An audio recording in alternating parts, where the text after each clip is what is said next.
If you have purchased a PA45301E or a PA45301L, those are the early and late version of the street strip valve body for the AODE or 4R70W. Today we're going to show you how to change that valve body. A couple of the things that are involved in changing the valve body are, of course, removing the filter and switching the wiring and the solenoids over. We're also going to show the removal and the replacement of the springs, the accumulator springs for this setup here and then underneath the valve body. So the first thing we're going to do, obviously we've removed the pan, so the first thing we're going to do is take the filter down and take the old valve body out. In the center section here over this plate is one set of length valve body bolts. Those will be your long bolts. On the outside here are the shorter bolts. So we've taken most of them out, but we'll show you the difference when we take them out.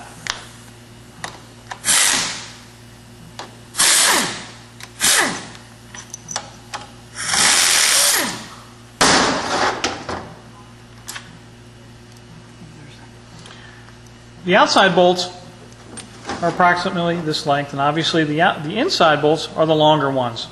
Now, this is the early style AODE 4R70W. It has what's called the soft wiring harness. And these connectors are popped off with a screwdriver. Go ahead and pop those off. And then this unit over here is a temperature unit. You must disconnect that too, or just push that out of the way. Usually it is connected to the valve body over in that corner. We'll move that out of the way. Then we'll remove the valve body. This last bolt here has a bracket on it that retains this important solenoid down here. It is very important that either the early or the late that the bracket goes back in and clamps into the solenoid down below.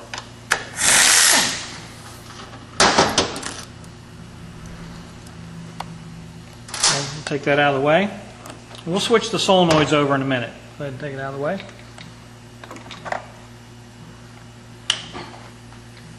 First set of springs we're going to change is the 1-2 accumulator springs up here. You do need a set of snap ring pliers.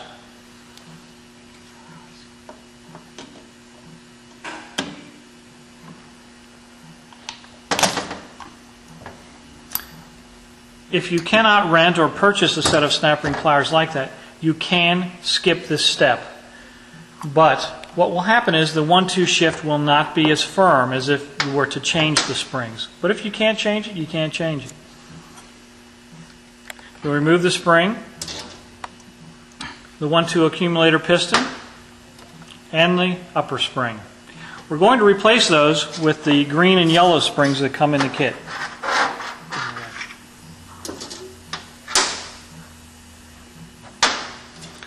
The two red springs go in first, followed by the piston, and then followed by the green spring, and then the cover.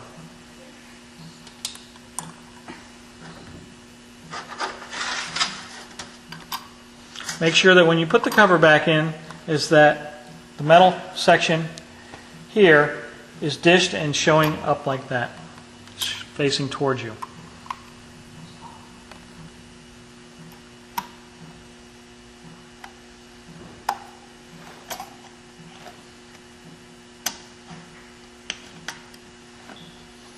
Okay, the second part of the section where we have to change the springs, we're going to change the springs down here in this accumulator down here. And just pop that out. A lot of times this will pop out or fall out when you've taken the valve body out, but don't worry about it. We'll just pop it out now. We'll take the stock spring out and put the performance automatic spring in its place. As you see, we put the white smaller spring inside the stock spring. Pop that back in. Now, if this retainer does not want to stay in by itself, you can gently bend the 3 tabs outward, and they will tend to keep it in a little bit better. All right, let's lay the valve body down. We'll show the solenoids being switched over. Let's unbolt them.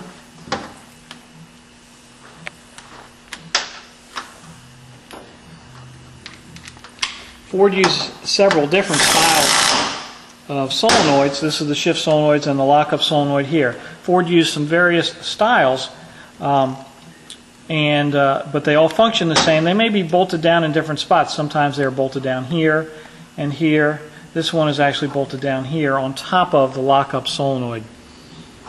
So we'll just gently pry this up, and then the lockup solenoid can come up after that. In order to get these back in, a little STP or transmission fluid would be a great help in getting them back in. The lockup solenoid always goes in first, and then the shift solenoids go back in on top of it. Now you're ready to put the valve body back in.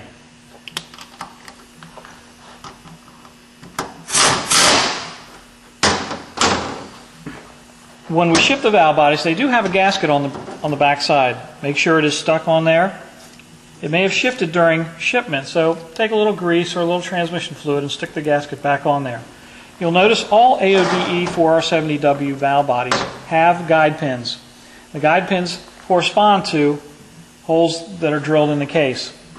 The larger pin here is the early models up to 1990, up to 1995. 96 and later use a smaller pin, and consequently the holes in the case are smaller. If for some chance you get a valve body from us and then the pins don't match the size that you have taken out, please give us a call. Sometimes the cord mismatches the cases, so you need to kind of look for that. Make sure the pins that we send you in the valve body correspond with the ones that you took out. Okay, the valve body's ready to go back in.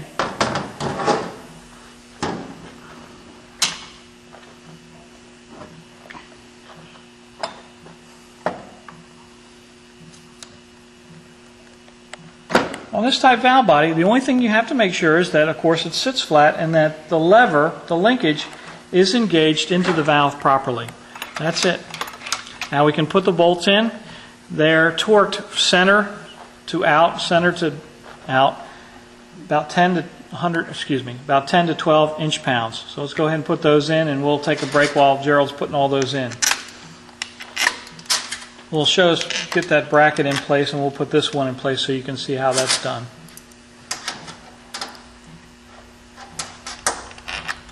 Make sure the slot here is aligned here and that the roller contacts the linkage properly there.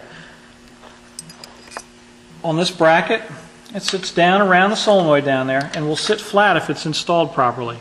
If it is up or cocked or it won't sit flat, it's not correct. Go right in. All right, let's take a break from filming, and Gerald's going to get the rest of the bolts in. If your vehicle is a 98 model year and up, you have what's called the hard harness. This is a hard, solid plastic piece that has the wiring embedded in it rather than the loose or soft harness. If you have this type of harness, the solenoids all correspond to this. It is removed in the same way, gently pried off the solenoids and put to the side. Now, when you go to put the filter back on, if you're using a new filter, all the new filters will have a red O-ring on them like this. If you are reusing your old filter for by some chance, this red O-ring may be stuck in your old valve body. It is very important, whether you use the new one or the old one, that you have this O-ring on the filter, because you must have a tight fit with the filter. That will seal the fluid in and keep the air out. So sometimes it takes a little force to get it in there, but there you go. Well, we're going to hook up the harness.